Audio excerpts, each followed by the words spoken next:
BJP. സംസ്ഥാന vice president Shobha സുരേന്ദ്രന്റെ വീടിന് സമീപം സ്ഫോടക വസ്തു എറിഞ്ഞു. ഇന്നലെ രാത്രി 1 മണിയോടെയാണ് ശോഭയുടെ അയൽവാസിയുടെ വീടിനടുത്ത് പൊട്ടിത്തെറിയുണ്ടായത്.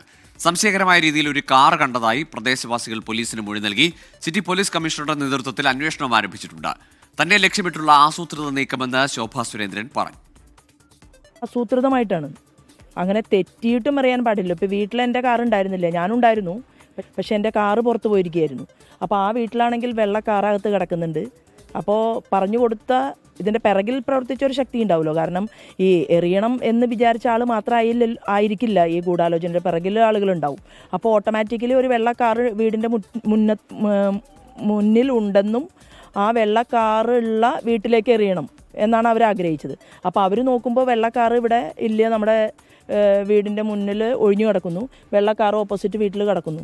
അപ്പോൾ ഇത് എന്തായാലും നല്ല ജോലിക്കല്ലല്ലോ വന്നിട്ടുള്ളത്. അതുകൊണ്ട് മനസാന്നിധ്യത്തോടു കൂടിയിട്ട്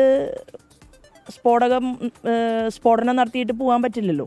അപ്പോൾ അതിൻ്റെ ഒരു രണ്ടും തമ്മിൽ വളരെ കുറഞ്ഞ ഡിസ്റ്റൻസേ ഉള്ളൂ, രണ്ട് വീടിൻ്റെയും എൻട്രൻസ് തമ്മിൽ.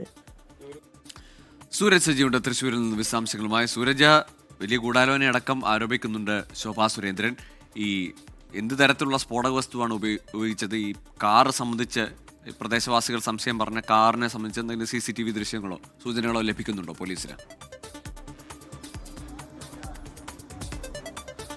ഗൂഗിൾ, ഇന്നലെ രാത്രിയെല്ലാം തന്നെ ഈ മേഖലയിൽ വ്യാപകമായ പരിശോധനകളായിരുന്നു പോലീസ് നടത്തിയത്. പ്രധാനമായും ഈ CCTV ദൃശ്യങ്ങൾ ശേഖരിക്കുകയായിരുന്നു പോലീസ്. പക്ഷെ അപ്പോഴും നിരവധി വാഹനങ്ങൾ കടന്നുപോയി എന്നുള്ളതാണ് പോലീസ് പറയുന്നത്. പക്ഷേ ഇവർ പറയുന്ന സമയത്ത് സംബന്ധിക്കുന്ന ഒരു വ്യക്തതയില്ലാത്തത് കൊണ്ട് തന്നെ ഈ ദൃശ്യങ്ങൾ കേന്ദ്രീകരിച്ചുകൊണ്ടുള്ള അന്വേഷണം മുന്നോട്ട് കൊണ്ടുപോകാൻ കഴിഞ്ഞിട്ടില്ല എന്നുള്ളതാണ് പോലീസിൽ നിന്ന് ലഭിക്കുന്ന വിവരം. ശോഭാ സുരേന്ദ്രന്റെ വീടിന് മുന്നിൽ ഈ നേരെ എതിർവശത്തുള്ള വീടിന് മുൻവശത്താണ് ഈ സ്ഫോടന വസ്തു പൊട്ടിത്തെറിച്ചത്. വലിയ ശബ്ദത്തോടു കൂടി പൊട്ടിത്തെറിക്കുകയായിരുന്നു. എന്താണ് സംഭവിച്ചതെന്ന് അറിയാൻ വേണ്ടി ഈ വീടിന് പുറത്തേക്ക് എല്ലാവരും എത്തിയ സമയത്ത് മാത്രമാണ് ഇത്തരത്തിലൊരു വലിയ രീതിയിൽ ഒരു പൊട്ടിത്തെറി ഉണ്ടായി എന്ന കാര്യം ഇവർ മനസ്സിലാക്കുന്നത്. പിന്നീട് പോലീസിനടക്കം വിവരം കൈമാറുകയായിരുന്നു. അതിന്റെ അടിസ്ഥാനത്തിൽ ACP അടക്കം, തൃശൂർ ACP അടക്കം ഈ മേഖലയിലെത്തി പരിശോധനകൾ നടത്തുകയും ചെയ്തു. ഇതിൽ പ്രധാനമായും നാട്ടുകാർ ചൂണ്ടിക്കാണിക്കുന്നത് എങ്ങനെയാണ്, ഈ സമയത്ത് 4 പേർ ബൈക്കിലെത്തി എന്നൊരു സംശയമാണ് ഇവർ മുന്നോട്ട് വെക്കുന്നത്. അതോടൊപ്പം തന്നെ ഇതിന് തൊട്ടപ്പുറത്ത് പുതൂർക്കര ജംഗ്ഷനാണ്. ആ ജംഗ്ഷനിൽ ഇവർ ഒരു കാറ് ഒരു സംശയാസ്പദമായ സാഹചര്യത്തിൽ പാർക്ക് ചെയ്തിരുന്നു എന്നുകൂടി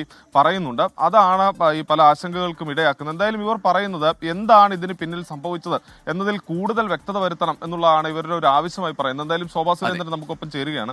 പോലീസ് പറയുന്നത് ഇതുവരെ ഒരു പരാതി ലഭിച്ചിട്ടില്ല, അതുകൊണ്ട് തന്നെ കേസെടുക്കാൻ കഴിയില്ല എന്നുള്ളതാണ്. ഇനി ആരാണ് പരാതി കൊടുക്കേണ്ടത്? കാരണം അയൽവക്കത്തെ വീടുകളിലെല്ലാം തന്നെ പോലീസ് മൊഴിയെടുത്തു. അതിനുശേഷം നമ്മുടെ വീട്ടിൽ വന്ന് മൊഴിയെടുത്തു. അപ്പോൾ ഈ സാഹചര്യം ഉണ്ടായി എന്നവർക്ക് ബോധ്യപ്പെട്ടു.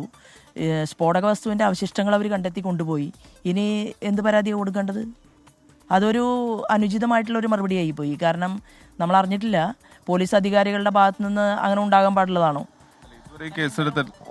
ഇത്രയും ഉയർന്ന ഉദ്യോഗസ്ഥന്മാർ വരികയും സംഭവസ്ഥലം പരിശോധിക്കുകയും തൊട്ടടുത്ത വീടുകളിലെല്ലാം ആളുകളുമായിട്ട് സംസാരിക്കുകയും ഒക്കെ ചെയ്യുമ്പോൾ ഓട്ടോമാറ്റിക്കലി അത് എഴുതിയെടുക്കില്ലേ? ഇനി രേഖാമൂലം നമ്മൾ പ്രിന്റ് ചെയ്തിട്ട് കയ്യിൽ കൊടുക്കണോ പരാതി അല്ലെങ്കിൽ ഒരു കേസ്? അത് തന്നെയാണ് ഈ പ്രശ്നമെന്ന് പറയുന്നത്. ഇത്രയും സമയം കയ്യിലുണ്ടായിട്ടും CCTV ക്യാമറകൾ ഉണ്ടായിട്ടും ഇത് കണ്ടുപിടിക്കണം എന്നുള്ള താല്പര്യം പോലീസിനില്ല എന്നാണ് അപ്പം അതിനർത്ഥം. അല്ല, അപ്പം അത് അങ്ങനെ നടക്കട്ടെ. പോലീസ് അധികാരികൾ കൂടി അപ്പോൾ അക്രമികളുടെ കൂടെയാണ് എന്നുള്ള തലത്തിലേക്ക് നമ്മളൊക്കെ സംസാരിക്കേണ്ട ഒരു സാഹചര്യത്തിലേക്ക് വരട്ടെ. അപ്പോൾ ആ സമയത്ത് ബാക്കി പറയാം. എന്തായാലും ഗൂഗിൾ, ഇതുവരെ ഈ വിഷയത്തിൽ കേസെടുത്തിട്ടില്ല പോലീസ്. എന്തായാലും വിശദമായ അന്വേഷണം നടക്കുന്നുണ്ട്. ഇന്ന് ബോംബ് സ്ക്വാഡും അതോടൊപ്പം തന്നെ മറ്റ് ഏജൻസികളടക്കം എത്തിയുള്ള പരിശോധന. ശരി സൂരജ്, ഏതായാലും ശോഭാ സുരേന്ദ്രൻ, ഈ പോലീസ് ഇതുവരെ കേസെടുക്കാത്തതിലും ഒരു ആക്ഷേപം ഉന്നയിക്കുന്നുണ്ട്. പോലീസിന്റെ ഭാഗത്തുനിന്ന് വിശദമായ പരിശോധനകൾ നടക്കുന്നുണ്ട്. അത് ഏത് തരത്തിലാണ് ഈ ആക്രമണം നടന്നത്, ആരാണ് അതിന് പിന്നിലെന്ന് വിശദമായ അന്വേഷണം നടക്കുന്നുണ്ട് എന്നാണ് സൂരജ് സജീവ് തൃശ്ശൂരിൽ നിന്ന് നൽകുന്ന വിവരം.